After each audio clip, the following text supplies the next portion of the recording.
और इन दिनों शादियों की धूम के बीच एक किसान द्वारा ग्रामीण परिवेश से जुड़ाव देखने को मिला है। दूल्हे समुद्र सिंह के बड़े भाई मूलाराम ने 11 नवंबर को भाई की बारात में 61 ट्रैक्टरों में सभी बारातियों को लेकर के भाई के ससुराल पहुंचे। ये बारात जहां से भी गुजरी, लोग ट्रैक्टरों की एक लंबी कतार देख करके हैरान रह गए। एक तरफ आजकल लग्जरी गाड़ियों में बारात निकलने की होड़ के बीच सादगी भरी ये बारात देख करके लोग किसान परिवार की सादगी की चर्चा करते दिखे। नागौर में निकली ये बारात लोगों की जुबान पर अपनी अलग ही छाप छोड़ दी है। दूल्हा समुंदर सिंह वर्तमान में रक्षा मंत्रालय में जूनियर इंजीनियर के पद पर कार्यरत है, जबकि उनकी दुल्हन कीर्ति सिंह विज्ञान में मास्टर्स की डिग्री हासिल कर चुकी है।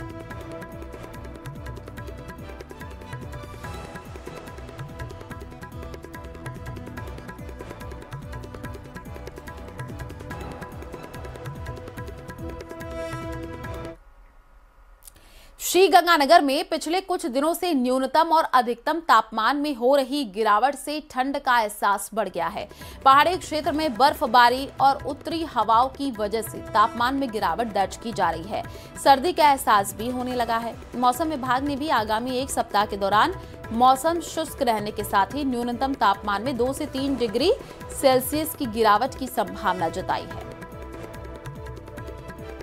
राजस्थान के सीमावर्ती जिले श्रीगंगानगर सहित प्रदेश के अधिकांश हिस्सों में सर्दी ने अपने तीखे तेवर दिखाना शुरू कर दिए हैं।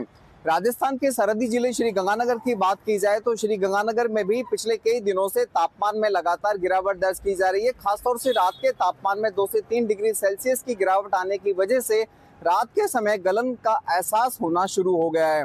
पूरे प्रयास किए हैं कि वुलन्स पहने हुए हैं, मफलर टोपा सब लगाए हुए हैं ताकि इस ठंड से बचा जा सके।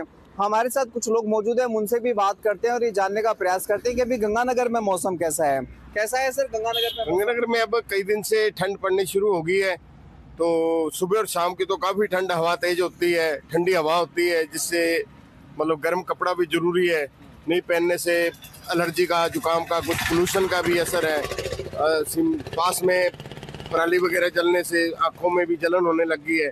इस वजह से अब सुबह शाम का बचाव बहुत जरूरी हो गया है, कुछ मौसमी बीमारियों को देखते हुए। घर से बाहर निकलते समय कोशिश ये की जानी चाहिए कि अपने आप को वुलन्स पहने और वुलन्स पहनने के बाद ही घर से बाहर निकले, क्योंकि मौसम विभाग ने आगामी दिनों में खासतौर से एक सप्ताह के दौरान न केवल श्रीगंगानगर में बल्कि प्रदेश भर में मौसम शुष्क रहने के साथ ही न्यूनतम तापमान में 2 से 3 डिग्री सेल्सियस की गिरावट होने की संभावना जताई है। तो ऐसे में आवश्यकता है कि आप और हम आने वाली सर्दियों को लेकर न केवल सावचेत रहें बल्कि उनका ठीक से वेलकम भी करें। अशोक शर्मा, न्यूज़ 18 श्रीगंगानगर।